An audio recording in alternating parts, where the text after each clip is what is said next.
Oh, there's a fisher. Oh, I think it's a bunny, sorry. Oh, sorry. I was just like, what are the chances? Because you like never see fisher. That's still exciting.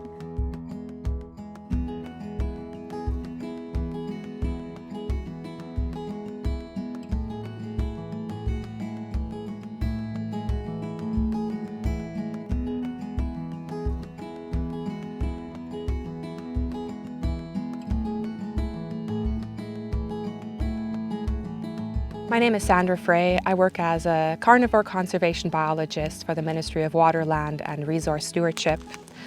What our team looks at is looking at fisher habitat and how we can find ways of keeping fisher habitat on the landscape to support the fisher population here in the interior of BC. This is a population that's been red listed since 2020 and has been in decline for quite some time, largely due to habitat loss from timber harvesting, wildfire, as well as disease outbreaks such as mountain pine beetle. What we know about what fishers like from years of following them around is that we know fishers need a variety of different habitat structures and forest stands. They need to be able to find large diameter trees with cavity and other forms of decay, where they can rear their young, birth their young, as well as resting structures where they can be safe from predators, as well as providing thermal shelter during the winter when the temperatures become cold. Fisher habitat is basically the stuff you don't want to have to walk through. If you're hating your life because there's big pieces of coarse woody debris on the ground that you keep having to step over, there's a good chance you're in fisher habitat. The great thing about managing for fisher habitat is that you're also managing for habitat for a number of other species. We know that many bird, invertebrate and other mammalian species benefit from things like coarse woody debris on the forest floor. So when you manage for fisher habitat, you're really providing conservation and habitat benefits to a number of other species. I think I've been a guardian for just about a year and a half now. I started in March of last year. And I've been working with Eleanor, Esk'etemc First Nations. When I was younger with my parents and my uncles, we used to trap, but we trapped everything, coyotes, squirrels, beaver, and fisher was one of the things we trapped. Maybe so grandchildren or the young generation, that's a fisher. Some of them see the fisher and to them it's really special, like a gift. I'm Tracer Weingart. I work with Esk'etemc Lands and Resources. I've been with them for 4 years now. Been a good journey, yeah. I think we've seen a lot. Well, I don't know what a lot is, but I think we've seen a lot to us. I've only seen 3 fisher in my lifetime, so to see like 6 or 7 on a camera is pretty good.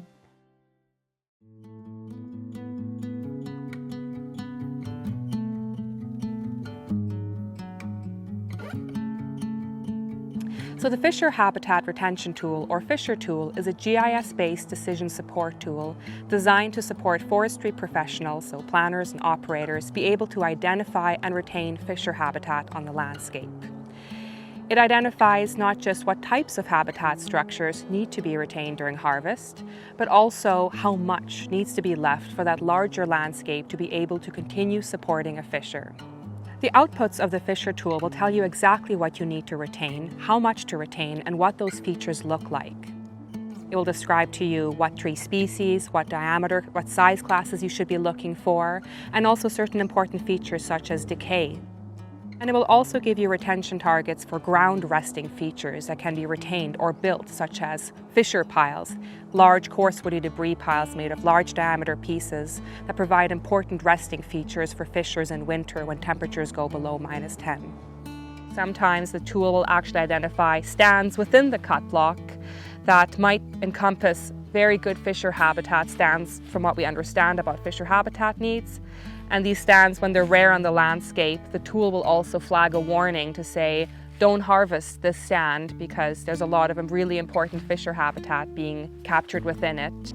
This represents decades of research of following fishers around different types of forests and beck zones across BC to really understand how fishers navigate the landscape and rely on different habitat features for different important life history behaviours.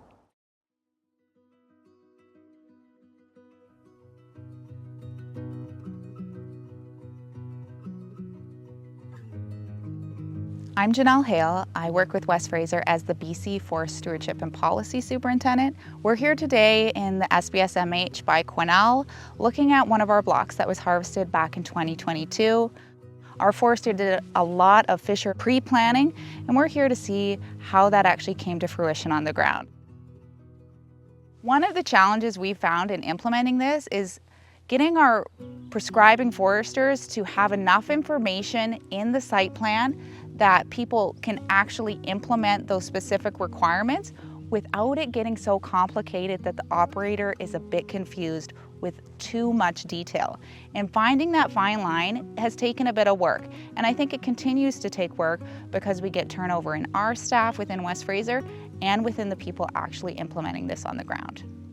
One of the examples we have within this block is also, it was asking for a lot of retention of these really large diameter cottonwoods that when they came out, they just didn't exist. So then it's what can I do on this land base to recruit those, retain the ones I do have, and just provide that habitat requirement.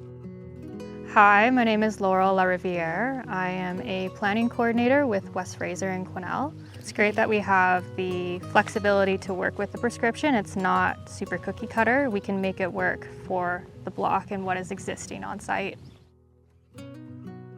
At West Fraser, we've been looking to engage local experts, First Nations and others to support us in what those practices could be and then refining those.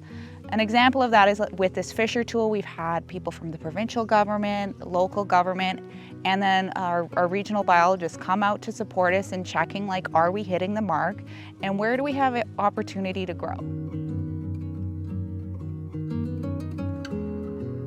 Like size-wise, like it's definitely hitting the footprint, like 3 by 5 meter footprint, like 2 meters high. Definitely using big pieces. The majority of the pieces should be 10 centimeter diameter. This one has a lot more of the larger stems that we're looking for, and there's still a little bit of fines, but a lot more areas for fisher.